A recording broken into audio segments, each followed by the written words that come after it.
ask the victim how tight it is. Now, This has to be done only in the case of arterial. yes. Because venous vein cannot check that the blood is flowing to whatever body part. You may have seen if you tap it over your hand becomes white. This is not the blood source totally stops.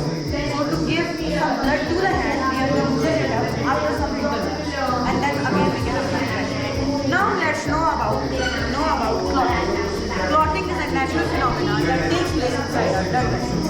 Whenever there is a cut or rupture in our blood vessels, the blood starts flowing out. To stop this, the body does something known as clotting. Platelets, which are a kind of blood cells, are directly exposed to air, which causes a chemical reaction in them, which results in the formation of fibrous cells or protein fibers, and the platelets become sticky. These sticky platelets start to cover the wound, and simultaneously protein fibers also join them, and together they make a mesh arrangement. Red blood cells also get stuck in this mesh arrangement, and they make the clot even stronger. Now the blood stops, but you may have seen a yellow fluid flowing out of your blood vessels. That is known as the plasma. Plasma is mostly made up of water, so it is very thin for the clot to hold. Once your wound is healed, the clot gets dissolved in the blood itself and is further healed by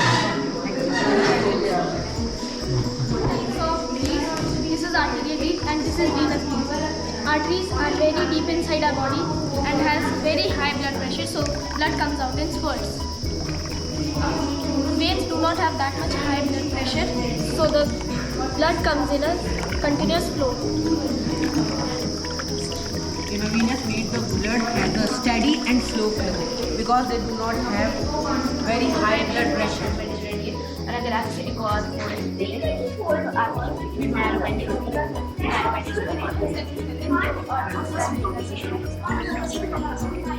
आप इसे ऐसे करते हैं base topper बनते हैं और अंदर की तरफ और ध्यान रखें जो मर्द हिस्सा है वो टॉपर जिससे आप बाहर नहीं जा सकता वो टॉपर लेंगे उसके बाद आपको उसे अंदर की तरफ कर देना है।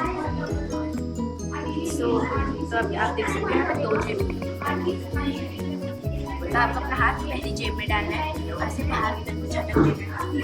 अब आप यहाँ पर एक पॉकेट दोनों तरफ देख सकते हैं और आपको फिर से इसे फोल्ड करना है और आप यहाँ पर दो पॉकेट्स देख सकते हैं पहली पॉकेट और तीसरी पॉकेट। तो आप अपना हाथ पहली पॉकेट में डालना है और आप इसे बाहर की तरफ झटक दें।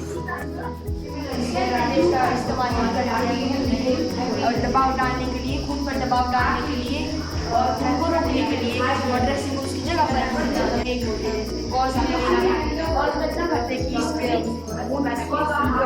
पर है और दबाव बनाने के लिए कहता है। हम गॉज का इस्तेमाल इसलिए करते हैं क्योंकि गॉज को ज़्यादा जल्दी रोकता है और फिर अब हम जब तक खून रुकता है तब तक हमें एक स्केल बैंडेज ट्रायंगुलर बैंडेज ले लेनी है और इसे अंदर की तरफ फुल बना लेना है। इसलिए बनाते हैं ताकि जो इसके बेस पर धागे वो आँख में ना जाए और मरीज को भी दिक्कत ना दे। अब हम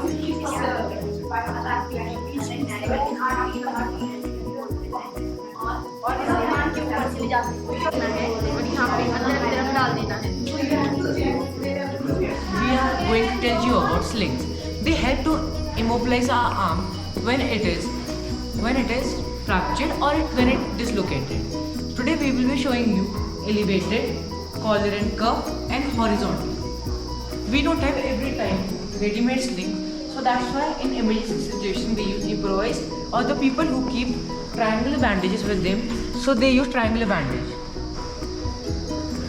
This is a triangular bandage and these two are called point. Ends, and this is called a point. Sorry, this is called an end. And we use it for many purposes, but we are using it for sling. First, I am going to tell you about horizontal sling.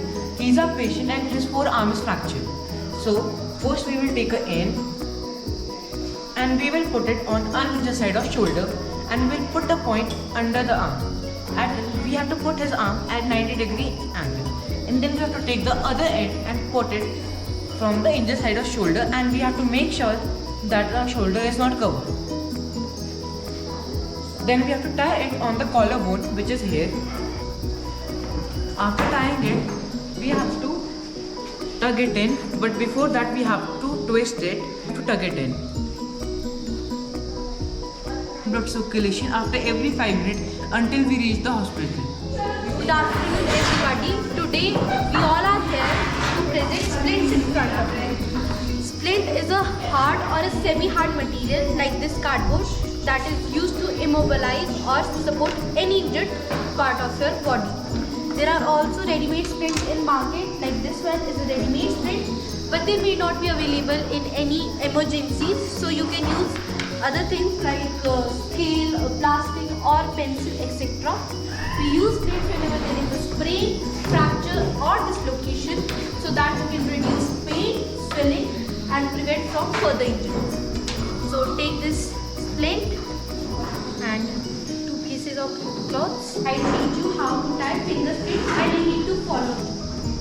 Suppose this finger is injured, so you need to place this splint below the injured finger.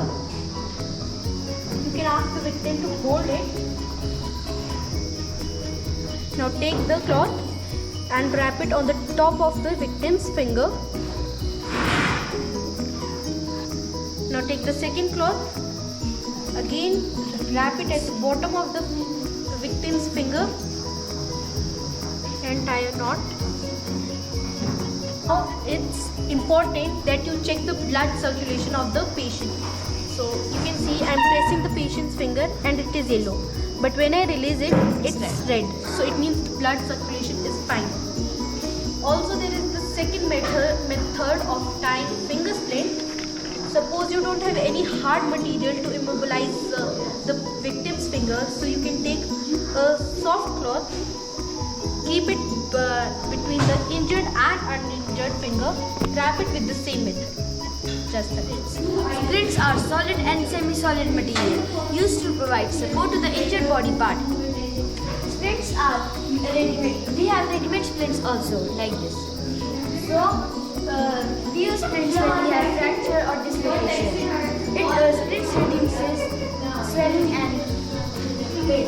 So now we'll tell you how to make a splint. First, we'll tell the victim to put his arm on the forearm and tie 2 carvards, one on his wrist. Carvards are nothing but small pieces of cloth.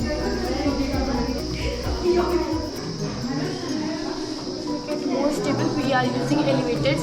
Our classmates have already told you how to make an elevator splint. So if you don't know what is elevators like, we are using a triangular bandage for it. And as you can see, it has a long base with one point. We'll put the point which side is injured, we put that point in, and 1 inch on his shoulder, uninjured shoulder. After putting hand on his shoulder, we'll take the another edge of the triangular bandage to the other side, and by twisting it, we can tie it on the collarbone.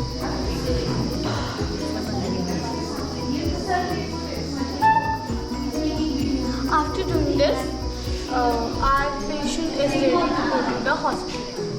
So let's assume my friend Dhruv has fallen down from stairs and he caused himself a fracture in his ankle. So in order to reduce his pain and to immobilize his ankle, we will provide him with the ankle splint. So first we will take a flexible material and we will cover his heel with it, and we will bring both the ends towards him. Then we will ask a helper or maybe victim to hold it. Then we will take a piece of cloth. A broader side should be above the ankle, and we will crisscross below the leg, and we will bring both the ends to the top. And now we will tie a knot here. Now we will take one more knot and we will tie it just above the first one, and broader part above, crisscross below the leg, both ends to the top, and a knot at the top. Now I leg sprint बांधते कैसे में यहाँ नीचे से जो गोटा है इस मरीज़ का, उधर से जो जगह है वहाँ से हम इसको डालेंगे और आराम से इसको लाएंगे आगे, ये बीच से डालेंगे और जो बड़ा वाला है ये दोनों टांगों के साइड से।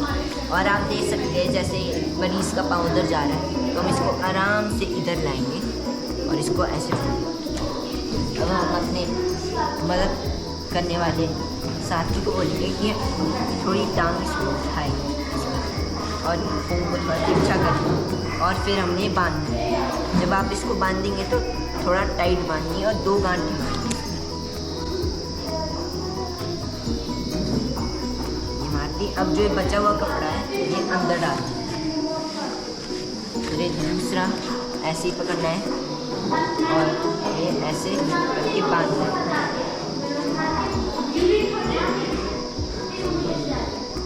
ये हमने बांध दिया और ये बचा हुआ कपड़ा और तीसरा भी हमने ऐसे कर दिया। इसको टाइट बांधना है, ये छूटे नहीं। ये हमारी लेग्स प्रिंट हो चुकी है। अब आप मरीज़ को उसमें ले जा सकते हैं स्ट्रेचर।